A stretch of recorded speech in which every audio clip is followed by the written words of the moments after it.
Livro de Números, capítulo de número 22. Livro de Números, capítulo de número 22. Eu quero que você entenda que o diabo, o inimigo, ele só ataca aqueles que começam a causar danos, tá, à sua estrutura. O inimigo não ataca aleatoriamente. O inimigo não ataca alguém que não lhe causa nenhum prejuízo.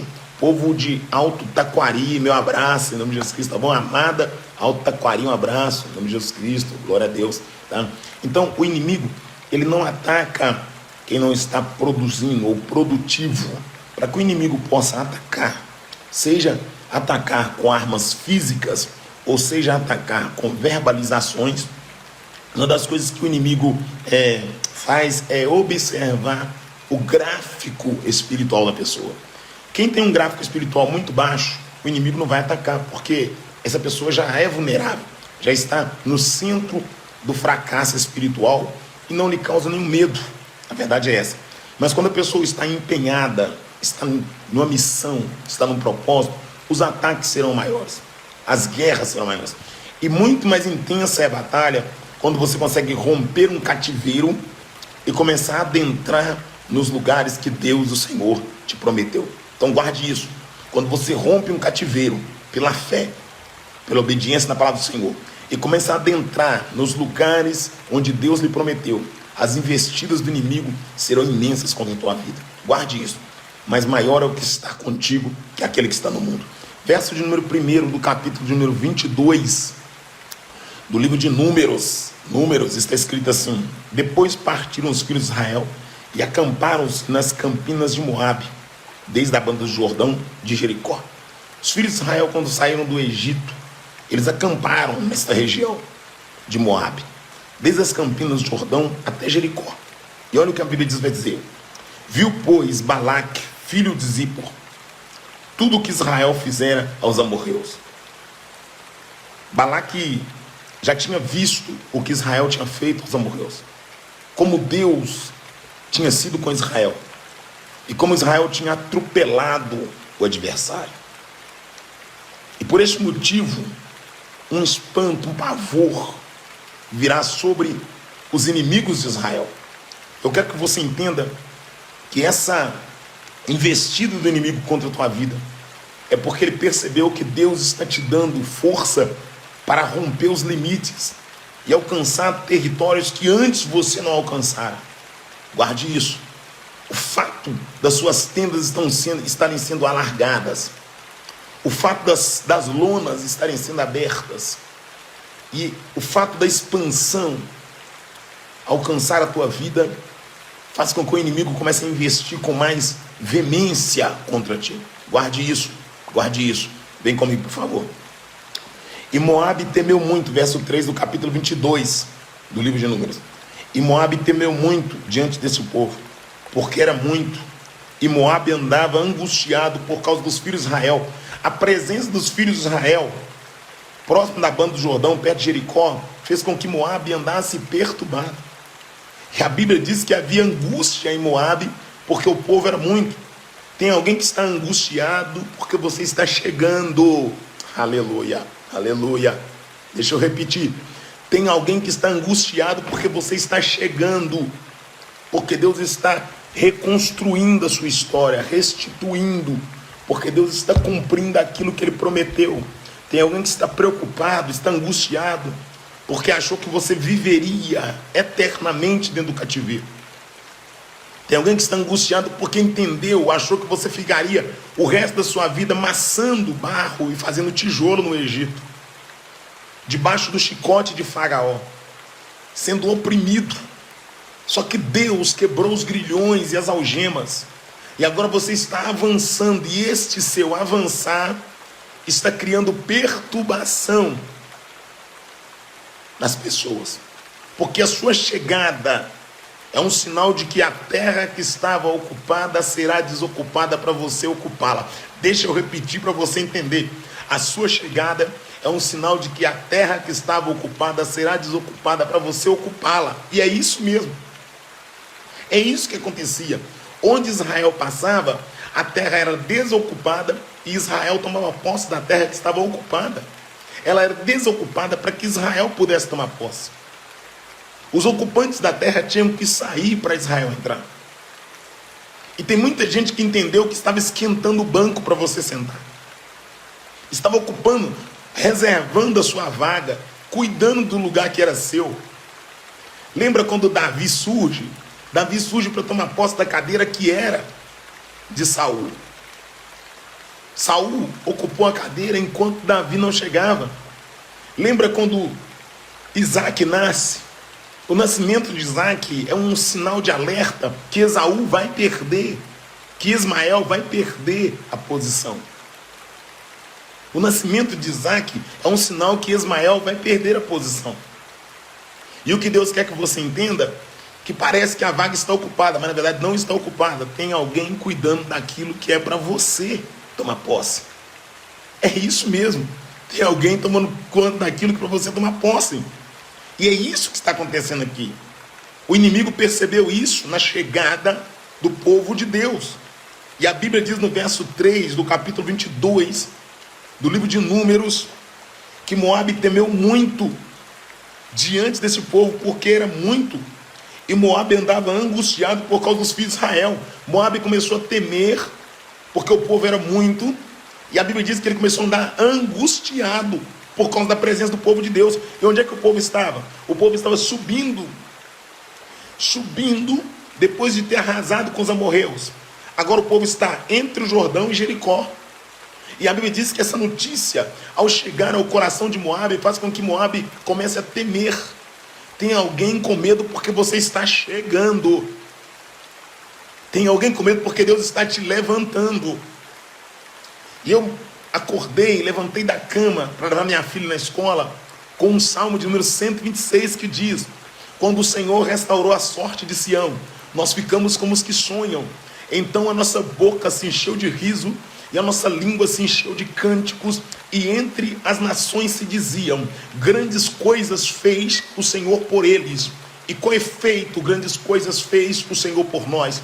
E é por isso que nós estamos alegres. Restaura, ó Senhor, a nossa sorte como as torrentes do Neguebe, porque aqueles que com lágrimas semeiam, com júbilo cegará.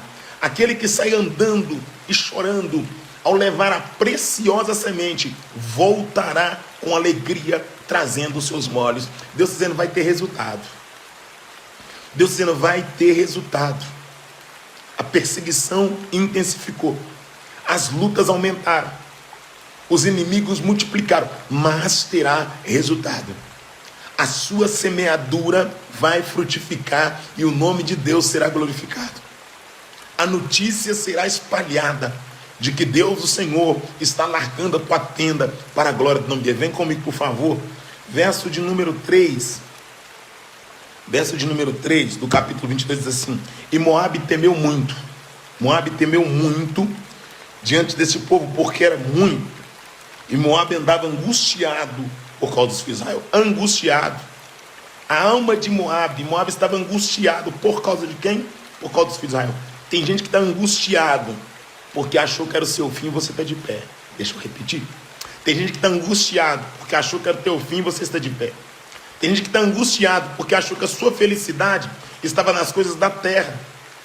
E achou que se a porta não abrisse no tempo que você desejava que ela abrisse, você ia murmurar contra Deus. Só que a porta não abriu, você continua aí glorificando a Deus. Está entendendo? Tem gente que está angustiado porque não entendeu o mistério entre você e Deus. Não entendeu que você não serve a Deus por aquilo que Deus dá. Você serve a Deus porque Ele é Deus na sua vida. Ele é Deus na tua casa, é Deus na tua família. Tem gente que não entendeu que você está passando pelo vento, pelo deserto, pela adversidade, mas continua adorando ao Cordeiro, exaltando ao Cordeiro, glorificando ao Cordeiro. E esse é o mistério do negócio. Suportar as provações, suportar as dificuldades, permanecer em meio à adversidade. Permanecer. E eu quero que você entenda, muitas vezes você vai ter poucos inimigos na terra, mas terá comunhão com os céus. Você não será cercado de pessoas aqui na terra, mas terá intimidade com os céus. E o que importa, meu querido e minha querida, não são os aplausos que o homem proporciona, mas sim o gozo e a alegria que o Espírito de Deus manifesta ou derrama sobre nós. É isso que é importante. O que vai te fazer trilhar e superar as dificuldades não é o aplauso humano, não é a aprovação dos homens. O que vai te fazer romper, superar, prosseguir, avançar é a sua comunhão com Deus. E quando você e eu mantemos essa comunhão com Deus, nós começamos a romper os limites. Além de sair do cativeiro, nós começamos a tomar posse daquilo que é para nós. E é isso que eu quero que você entenda. Deixa incutir na tua mente isso. O povo que estava cativo agora está tomando posse. O povo que era escravo agora está tomando posse. O povo que ficou um tempo debaixo do jugo de Faraó, o povo que ficou um tempo sendo oprimido, pisando em barro, fazendo tijolo, agora onde passa está alargando a tenda, tomando posse. Os inimigos estão correndo, desocupando a terra, saindo com a mão na cabeça, desesperado, porque quando vê Israel, quando vê o povo de Deus, entende que Deus é com eles. Entendem que Deus é com eles. Vem comigo, por favor, vamos lá. Vem comigo, vamos lá. Verso de número 3, assim. E Moabe temeu muito diante desse povo, porque era muito. E Moabe andava angustiado por causa dos filhos de Israel. Pelo que Moabe disse aos anciões. Olha o que Moabe disse. Olha o que Moabe disse. Tem alguém falando na mesa, na hora do almoço, debaixo da coberta. Tem alguém que está preocupado. Aleluia. Porque o povo que é de Deus, aleluia, está de pé na terra. Naramandaracélia. Porque o povo que é de Deus está conectado com os céus. Aleluia, aleluia.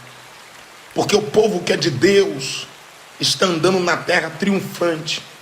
E a nossa vitória não consiste, querida e querida, nas coisas materiais.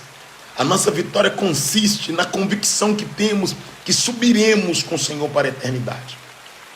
E a maior raiva de muita gente é que o brilho do Espírito Santo está na tua vida. A presença de Deus é sobre ti.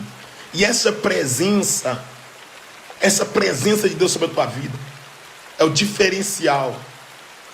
É o que você precisa para poder adentrar nos lugares, nas fortalezas, para tomar posse daquilo que Deus tem preparado. Vamos lá, vem comigo, por favor. Pelo que Moabe dizia aos anciões. Olha o que Moabe estava dizendo para os anciões. Ancião aqui é alguém lotado de experiência. Conselheiros.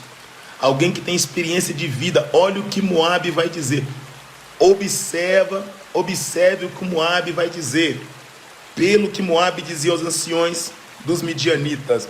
Agora lamberá esse povo tudo quanto houver ao redor de nós. Moabe está dizendo que o povo de Deus ia lamber tudo que estava ao redor deles. Sabe o que Moabe está dizendo? Esse povo chegou chegando. Esse povo chegou para tomar posse. Esse povo chegou para ser cabeça e não ser cauda. Esse povo chegou para possuir tudo. Esse povo chegou para ser o diferencial. E eu quero que você entenda. Uma das coisas que faz o diabo ter medo é quando o poder está na mão do justo. Uma das coisas que intimida o diabo é quando Deus coloca o justo no governo, no poder. Vai nas empresas. O diabo fica furioso quando o gerente é crente. Mas nas escolas o diabo fica furioso quando os professores são crentes. No meio político, o diabo fica furioso quando aqueles que estão legislando são cristãos. O diabo fica furioso quando dentro do quartel o comando é possuído por crente. Quando é crente que está no comando. O diabo fica furioso quando numa batida policial o líder da viatura é cristão. O diabo fica furioso quando ele chega no hospital para poder ceifar as vidas e o médico, chefe do hospital, é cristão. O diabo fica furioso quando ele tenta entrar numa casa e o líder da casa é cristão. Por quê? Porque o diabo sabe que onde existe uma autoridade que teme a Deus, a corrupção não vai reinar. O diabo entende que alguém que representa o reino, ele não aceita de fato que a corrupção venha a prosperar. Ele apaga as chamas, os focos de fogo do pecado. E é por isso, o medo do diabo é esse. O diabo tem medo da igreja conquistar posições elevadas na terra. E alguém diz, Mas a igreja não está aqui para envolver com as coisas da terra. Eu quero que você entenda que a Bíblia diz que não se acende uma lâmpada para colocar debaixo da mesa, mas sim no velador para iluminar toda a casa. A Bíblia diz que não se acende uma lâmpada para colocar debaixo da mesa, mas sim no velador para iluminar toda a casa. E que os homens vejam a luz que habita em vós. Eu quero que você entenda que quando o justo governa, o povo se alegra. Mas quando o ímpio governa, o povo geme. E quando eu falo de governo, eu não falo somente de governo a nível de política, a arte de governar no sentido literário de administrar, de criar leis, projetos. Eu falo em todo segmento. Presta atenção no que eu vou dizer. Você acha que uma cartilha que aprova homem deitar com homem, mulher deitar com mulher, e que estimula a criança a prática sexual fora da época, vai ser aprovada por alguém que teme a Deus? Você acha que as escolas, elas terão um banheiro único se o líder teme a Deus? O que você quer dizer? Olha, eu quero dizer que o diabo, ele mexe no piloto, porque ele sabe que se ele mexer no piloto, ele vai mexer em toda a estrutura. O diabo não quer o cristão como piloto, porque o diabo entendeu que quando o crente é piloto, a glória é de Deus. E se a glória é de Deus, aleluia, é o Senhor quem manda, é o Senhor quem determina. E um dos medos que o diabo tem dessa nação é que esta nação se curve diante de Deus. O diabo não quer que o Brasil se curve diante de Deus. O diabo quer que o Brasil continue se curvando diante do carnaval, do futebol, da imoralidade, da promiscuidade. O diabo não quer que essa nação clame a Deus de verdade.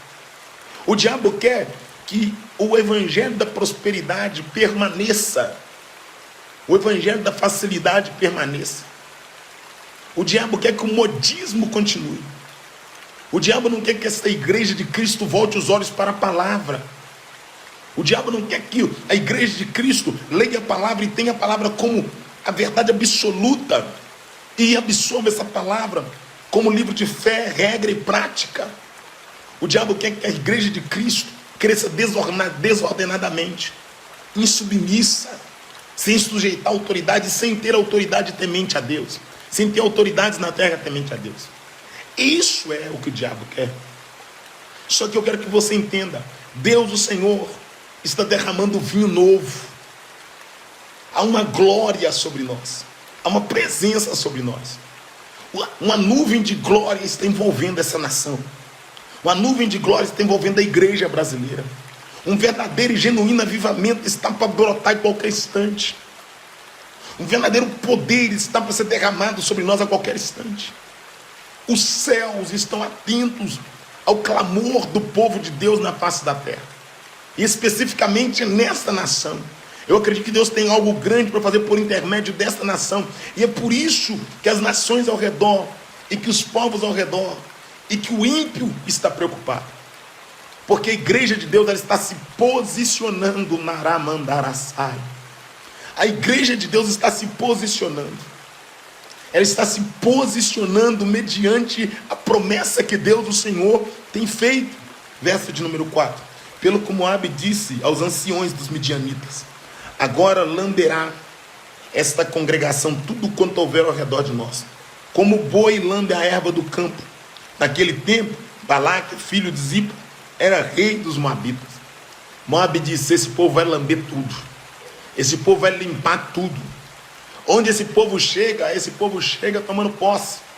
Lembra de quando Josafá teve a notícia que 3 povos veio contra ele? O povo de Amon, de Moabe e de Seir. Aí a Bíblia diz que Josafá teve medo e pôs-se a buscar o Senhor. E apregoou jejum para buscar o Senhor. E todo o Judá se congregou e entrou em jejum santo diante do Senhor. E a Bíblia diz que quando Josafá orava, também as crianças estavam em jejum. A Bíblia diz que o Espírito de Deus veio no meio da congregação sobre Jaaziel. E Jaaziel colocou-se em pé e disse: dai ouvido, Judá, Jerusalém, e tu, ó rei Josafá. Porque assim diz o Senhor: não tem mais essa grande multidão que vem contra ti.